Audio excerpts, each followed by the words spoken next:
എനിക്ക് മനോജ് രവിയിലേക്ക് കൂടി വളരെ വേഗം ഒന്ന് പോകേണ്ടതുണ്ട്. ശ്രീ മനോജ് രവി, ഇപ്പോൾ കേരളത്തിന്റെ സമ്പദ് വ്യവസ്ഥ അല്ലെങ്കിൽ സാമ്പത്തിക സ്ഥിതി മെച്ചപ്പെടുത്തുന്നതിന് വേണ്ടി ഈ ബജറ്റിൽ എന്തൊക്കെ നിർദ്ദേശങ്ങൾ ഉണ്ടായെന്നാണ് താങ്കൾക്ക് ഒറ്റ നോട്ടത്തിൽ അല്ലെങ്കിൽ ഒറ്റ വായനയിൽ മനസ്സിലായത് എന്താണ്? കേരളത്തിന്റെ ബജറ്റ് പ്രഖ്യാപനവുമായി ബഹുമാനപ്പെട്ട ധനമന്ത്രി ഇന്ന് തുടങ്ങി വെച്ച പദപ്രയോഗം തന്നെ സൺറൈസ് എക്കണോമി എന്നാണ്. അതൊരു വളരെ നല്ല രീതിയിൽ പോസിറ്റീവായിട്ട് കാണാവുന്ന ഒരു പദപ്രയോഗം.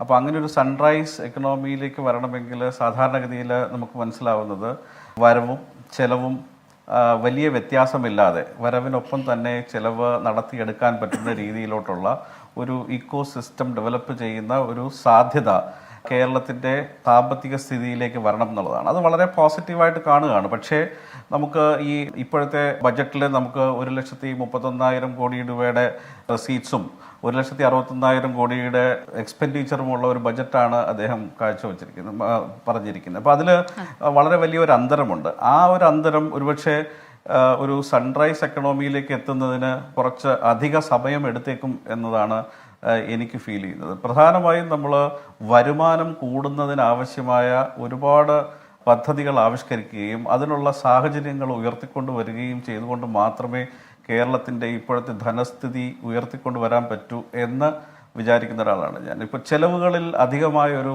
കുറവ് വരുത്തുക എന്നുള്ളത് അത്ര സാധ്യമല്ല. കാര്യം കേരളം പോലുള്ള ഒരു സംസ്ഥാനം മറ്റു സംസ്ഥാനങ്ങളുമായി കമ്പയർ ചെയ്യുമ്പോഴത്തേക്കും വളരെ വേഗത്തിൽ വളർന്നുകൊണ്ടിരിക്കുന്ന ഒരു എക്കണോമിയിൽ ഇന്ത്യയിൽ പുറകിലേക്ക് പോകാൻ പറ്റത്തില്ല. ഇൻഫ്രാസ്ട്രക്ചർ ഡെവലപ്മെൻറ്റിനാണെങ്കിലും ഒരു ക്യാപിറ്റൽ എക്സ്പെൻഡിച്ചറുമായി ബന്ധപ്പെട്ടാണെങ്കിലും പദ്ധതികളിലൂടെ നമുക്ക് വിഭവ സമാഹരണം ഉണ്ടാകണമെങ്കിൽ വളരെ നല്ല രീതിയിലുള്ള പദ്ധതികൾ നമ്മൾ നടപ്പിലാക്കുക തന്നെ വേണം. അതിന് പണം ആവശ്യമാണ്.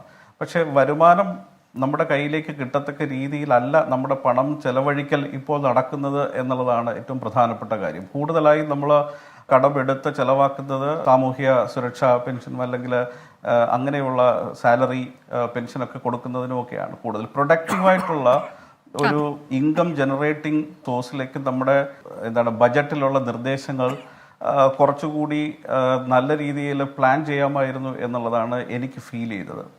എന്നാലും സാധാരണക്കാരായിട്ടുള്ള ജനങ്ങളെ അധികം ബുദ്ധിമുട്ടിക്കാതെ അവർക്ക് അധികം ടാക്സിൻ്റെ ബേർഡൻ വരാത്ത രീതിയിലുള്ള ഒരു ബജറ്റ് എല്ലാ മേഖലകളിലും ഒന്ന് സ്പർശിച്ചുകൊണ്ടുള്ള ഒരു ബജറ്റാണ് ബഹുമാനപ്പെട്ട ധനകാര്യമന്ത്രി ഇന്ന് അവതരിപ്പിച്ചിരിക്കുന്നത്. കേരളത്തെ സംബന്ധിച്ചിടത്തോളം നമുക്ക് വരുമാനം ഉണ്ടാക്കാൻ സാധിക്കുന്ന കുറേയധികം മേഖലകളുണ്ട്. അതിൽ ഏറ്റവും പ്രധാനപ്പെട്ട മേഖലകൾ ഇപ്പോൾ കാർഷിക മേഖലയാണെങ്കിലും ടൂറിസം മേഖലയാണെങ്കിലും ഒക്കെ നമുക്ക് വരുമാനം പ്രതീക്ഷിക്കാവുന്ന തരത്തിൽ കൊണ്ടുവരാവുന്ന മേഖലകളാണ്. കേരളത്തിൽ അതിനനുസരിച്ചിട്ടുള്ള ഇൻഫ്രാസ്ട്രക്ചറൽ ഡെവലപ്മെൻറ്റ്സ് ഉണ്ടാവുകയും അതിന് ഫണ്ട് ഇൻവെസ്റ്റ് ചെയ്യാനുള്ള ഒരു കപ്പാസിറ്റി ഉണ്ടാവുകയും വേണം. ഇപ്പോൾ മാഡം പറഞ്ഞതുപോലെ നമുക്ക് കടം വാങ്ങിക്കാനുള്ള സോഴ്സ് അല്ലെങ്കിൽ കടമെടുക്കാനുള്ള പരിധി ഒരുപാട് കവിഞ്ഞു പോയ ഒരു സംസ്ഥാനമാണ് കേരളം. അതെ, അത് പറയുമ്പോൾ ഒരു കാര്യം കൂടി ശ്രീ മനോജ് രവി, ഇപ്പോൾ ഈ കടമെടുപ്പ് പരിധി വെട്ടിക്കുറച്ചു എന്നുള്ളത് കേരളത്തിന്റെ എക്കാലത്തെയും ഉള്ളൊരു പരാതി കൂടിയാണല്ലോ.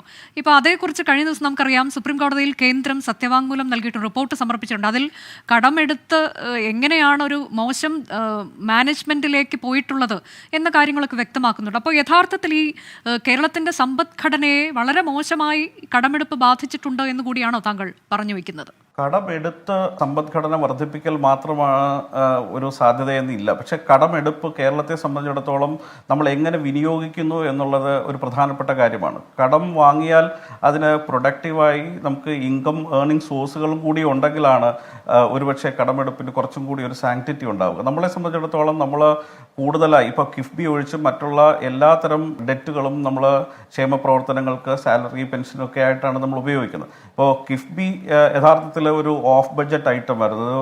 കിഫ്ബി അതുപോലെ തന്നെ പെൻഷൻ ഫണ്ടും ഒക്കെ ഒരു ബജറ്റിന് വെളിയിലുള്ള ഒരു വെഹിക്കിളായിട്ട് നിർത്തിയിട്ടായിരുന്നു തുടങ്ങിയിരുന്നത്. പക്ഷേ ഇപ്പോൾ അതും കൂടി ബജറ്റിനുള്ളിലേക്ക് വന്നപ്പോഴാണ് മാഡം പറഞ്ഞതുപോലെ വളരെ വലിയൊരു പെർസെൻറ്റേജിലേക്ക് കടക്കുന്നത്. അപ്പോൾ ഈ ഇൻഫ്രാസ്ട്രക്ചർ ഡെവലപ്മെൻറ്റ് കിഫ്ബി വഴി നമ്മൾ ബജറ്റിന് പുറത്ത് തന്നെ കണ്ടിന്യൂ ചെയ്യാൻ സാധിച്ചിരുന്നു എങ്കിൽ ഒരുപക്ഷെ കേരളം പോലുള്ളൊരു സംസ്ഥാനത്തിന് കൂടുതലായിട്ട് പണം കിട്ടുമായിരുന്നു കേന്ദ്ര പൂളിൽ നിന്ന്. പക്ഷേ ഇന്നത്തെ ഒരു സാഹചര്യത്തിൽ നമുക്ക് അതിനുള്ളൊരു സാധ്യത വളരെ കുറവാണ്. ഒരു വർഷത്തിൽ ഒരു 3% കൂടുതൽ കടമെടുക്കാനുള്ള ഒരു സാധ്യതയും കാണാത്ത സ്ഥിതിക്ക് കടം കിട്ടാനുള്ള പരിധി എന്താണെങ്കിലും അത് കുറയുക തന്നെ ചെയ്യും. അപ്പോൾ കടം വാങ്ങിച്ച് ചെലവാക്കാനുള്ള സാധ്യത കുറയുന്ന സാഹചര്യത്തിൽ ഇൻകം കേരളത്തിൻ്റെ മറ്റു റിസോഴ്സുകളിലൂടെ ഉണ്ടാക്കാനുള്ള ഒരു വലിയ ശ്രമം പ്ലാനുകളിലൂടെ ഉണ്ടാകണം എന്നുള്ളതാണ്. അതിന് ഒരുപക്ഷെ ഈ ബജറ്റിൽ സാധ്യതകൾ അധികമായി കണ്ട ഒരു ബജറ്റല്ല.